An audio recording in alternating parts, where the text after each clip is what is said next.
Hi hello నమస్తే అందరికీ welcome to my channel Ganna stories world. Story చదివే ముందు ఛానల్ని తప్పకుండా సబ్స్క్రైబ్ చేసుకొని లైక్ చేసి మీ ఫ్రెండ్స్ అండ్ ఫ్యామిలీస్కి షేర్ చేసి బెల్ ఐకాన్ ఆన్లో పెట్టుకోండి. ఇక స్టోరీలోకి వెళ్ళిపోదాం. My bad boy episode 100. రుద్రగాడి ఆట చూపించక చాలా రోజులవుతుంది. నువ్వు ఆట మొదలుపెట్టు, నేను కూడా చూస్తాను నీ ఆట. కానీ దానికి ముగింపు మాత్రం నేనే ఇస్తాను అంకుల్, రెడీగా ఉండు. నన్ను ఎక్కడైతే గెలకూడదో అక్కడే గెలికావు. ఎవరి జోలికైతే రాకూడదో వాళ్ళ జోలికే వచ్చావు. దాని జోలికి వచ్చినందుకే నీ కొడుకు కుక్క చావు చచ్చాడు. అలాంటిది మళ్ళీ నువ్వు పోయి పోయి నీ కొడుకులాగా చేస్తా అంటున్నావు. అంటే నీకు చావు నీ చావు నీ కొడుకు కన్నా హీనాతిహీనంగా ఉంటుందని మర్చిపోతే ఎలా? ఓకే, మర్చిపోతే మర్చిపోయావులే. నీకు చూపిస్తాను కదా. నీ కొడుకు చావు చూడలేదని రెచ్చిపోతున్నావు కదా. నీ కొడుకు చావు నీ చావుతోనే నీకు కల్లారా చూపిస్తానులే. సరే, అప్పటి వరకు ఎంత ఆట ఆడతావో ఆడరా. ఎవరితో అయితే పెట్టుకోవద్దో వాళ్ళతోనే పెట్టుకున్నావు. ప్రామిస్గా చెప్తున్నాను, వీడితో ఎందుకు పెట్టుకున్నానా, ఆల్రెడీ కొడుకు చావు రుచి చూసి కూడా మళ్ళీ వీడితో ఎందుకు పెట్టుకున్నానా అని నీకు అనిపించేలా చేయకపోతే చూడరా బ్లేడీ అని తిట్టి కోపంగా ఫోన్ కట్ చేశాడు రుద్ర. పాపం ఇక్కడ రుద్ర సీరియస్గా మాట్లాడుతూ ఉంటే వేద పాపకి నోటి దాకా దగ్గరగా వచ్చిన లెమన్ రైస్ నేలపాలైంది అన్న బాధనే ఎక్కువగా ఉండి ఏడుపు మొహం పెట్టుకొని రుద్ర ఫోన్ కట్ చేయగానే ఎందుకు ఫుడ్ అంతలా పాడు చేశావు అని అడిగింది. అసలైతే 4 పీకి వేదని బెడ్ మీద నుండి లేవకుండా చేసేవాడే. కానీ ఆమె ఉన్న పొజిషన్కి అది అంత మంచిది కాదు అనేసి అతడి కోపాన్ని అంతా దిగమింగుకొని ఇంట్లో నీకేది తినాలి అనిపిస్తే అది చేసిస్తారు కదా. ఇలా బయట నుండి నిన్ను ఆర్డర్ ఎవడు పెట్టుకోమన్నాడు అన్నాడు రుద్ర. ఇంట్లో ఫుడ్డు తిని తిని బోర్ కొట్టింది, అందుకే ఆర్డర్ పెట్టుకున్నాను. ఇప్పుడు ఏమైంది బావా అని అంది మళ్ళీ ఏమీ ఎరగని దానిలాగా వేద. ఏమైందంటే తింగర్ మొహందాన, చెప్తే మళ్ళీ డెలివరీ వరకు భయపడుతూ కూర్చుంటావు అని రుద్ర మనసులో అనుకొని బయట ఫుడ్ బాగుండడం లేదు, డాక్టర్ గారు చెప్పారు కదా, నువ్వు బయట ఫుడ్ తినడం అంత మంచిది కాదు అని. మళ్ళీ అదే మిస్టేక్ చేస్తే ఎలా దక్ష? ఇప్పుడు నేను రాకపోతే ఏమయ్యేది? హెల్త్ పాడయ్యేది. బేబీకి ఎంత డేంజర్నో తెలిసి కూడా నువ్వు బయట ఫుడ్ తినడం ఏంటే? ఇప్పుడు నువ్వు ఏం చేసినా అది బేబీ మీద ఎఫెక్ట్ పడుతుంది అని తెలుసు కదా నీకు. తెలిసి కూడా ఇలాంటి వేషాలు ఎందుకు వేస్తున్నావు అన్నాడు రుద్ర. ఒక్కసారికి ఏం కాదు అనుకున్నానులే, ఇంకెప్పుడు తినను అని చెప్పింది వేద. ఇప్పుడు ఇలాగే చెప్తావే, మళ్ళీ నీ విధవ వేషాలు కంటిన్యూ అవుతూనే ఉంటాయి. ఇంత టైం అవుతుంది, ఇంకా ఏం తినకపోతే ఎలా? భోజనం తెప్పించనా, తిని ట్యాబ్లెట్స్ వేసుకుందువు కానీ అని అడిగాడు రుద్ర.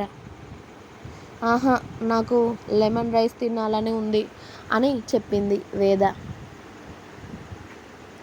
ఒక్క నిమిషం ఇక్కడే ఉండవే అని మెయిడ్ని పిలిచి ఫుడ్ అంతా క్లీన్ చేయమని చెప్పి రుద్ర వెళ్ళి ఫ్రెష్ అయి వచ్చి నార్మల్ డ్రెస్ వేసుకొని వేదని కిందికి తీసుకుని వెళ్ళాడు.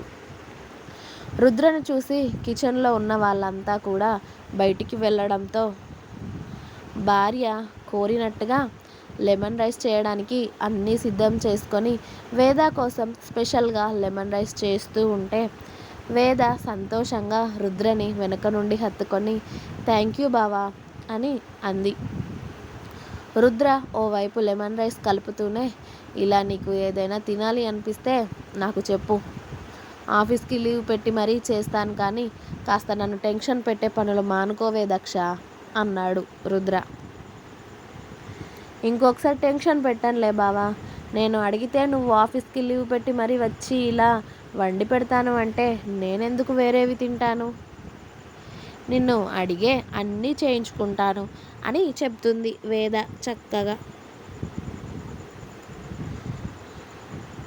నిన్ను ఆఫీస్ నుండి రప్పించుకొని మరీ నాకు ఇష్టమైనవన్నీ వడ్డించుకుంటాను నీ చేతితో అని రుద్రని వెనుక నుండి హత్తుకొని మరీ చెప్పింది వేద పాప. "హ్మ్, నాకు తెలిసే.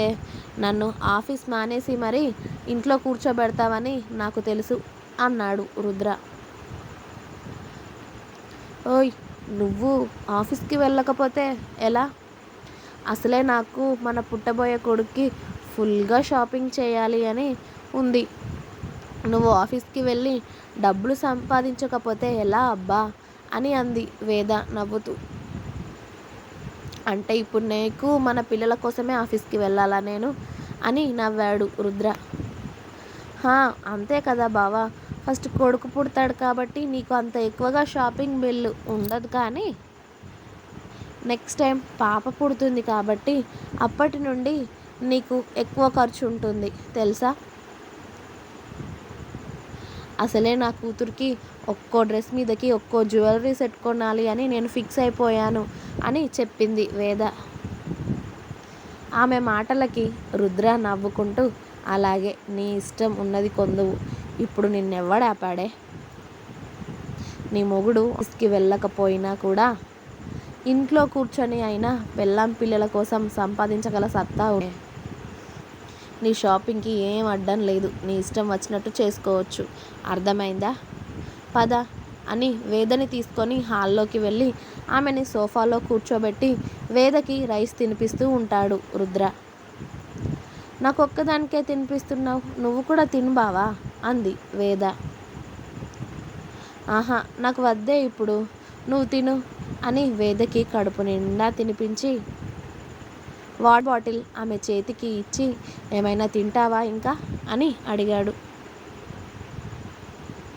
ఊహు, వద్దు, చాలు బావా, టాబ్లెట్స్ వేసుకోవాలి కదా, రూమ్లోకి వెళ్దాం పదా అని అంది వేద. సరే పద అని వేద టాబ్లెట్స్ వేసుకున్నాక జ్యూస్ తాగించాలి అని జ్యూస్ తీసుకొని వెళ్ళాడు రుద్ర. వేదని కూడా తీసుకొని వాళ్ళ రూమ్కి.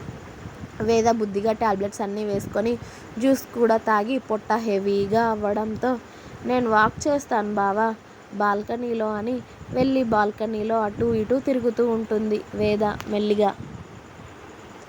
అప్పటిలోపు రుద్ర ఆఫీస్కి కాల్ చేసి అతడు ఇంటికి వచ్చిన విషయం చెప్పి, అలాగే మిగిలిన వర్క్ అంతా తమ్ముళ్ళకి చెప్పేసి వేరే ఫోన్ కాల్స్ వస్తే మాట్లాడుతూ బాల్కనీలోకి చూస్తూ ఉన్నాడు రుద్ర వేదనే.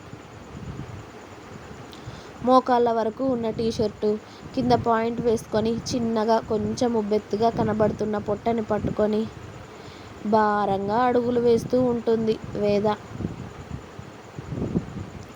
10 నిమిషాల పాటు ఆమెను అలాగే చూసి ఫోన్ కట్ చేసి రుద్ర వెళ్ళి వేదని వెనక నుండి హత్తుకొని ఆమె పొట్ట చుట్టూ చేయి వేసి ఆమె మెడ వంపున మొహం దాచుకొని కళ్ళు మూసుకున్నాడు.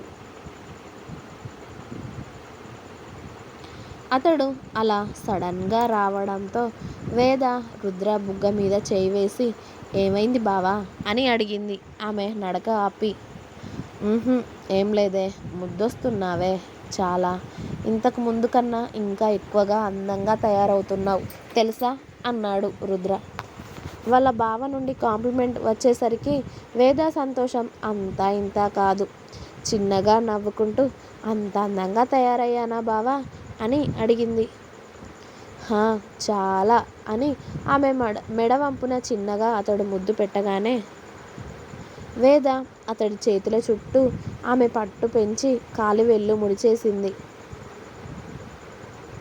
అతడు ముద్దులు ఆపకపోగా కంటిన్యూ చేస్తూ ఉంటే, బావా ఈ టైంలో పిచ్చి లేపకు ప్లీజ్ అని అంది వేద కళ్ళు మూసుకొని. నాకు కూడా నిన్ను చూస్తూ ఉంటే పిచ్చే లేస్తుందే, అందుకే ఇక్కడితో ఆగుతున్నా. లేకపోతే నువ్వు ఇక్కడ ఉండవే, బెడ్ పైన ఉంటావు అన్నాడు రుద్ర. రుద్ర మాటలకి వేద నవ్వుకుంటూనే, ఓయ్ ఇవాళ నీకేమయ్యింది, వేరే మూడ్లో ఉన్నట్టున్నావు అని అతడి వైపుకి తిరిగి అతడి బుగ్గల మీద చేతులు వేసి అడిగింది వేద రుద్ర కళ్ళల్లోకి చూస్తూ.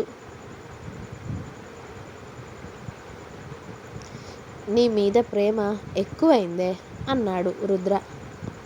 ఇంకా ఉంది. మీకు నా స్టోరీ నచ్చినట్టయితే ప్లీజ్ లైక్ చేయండి, షేర్ చేయండి, అలాగే ఛానల్ని తప్పకుండా సబ్స్క్రైబ్ చేసుకోండి.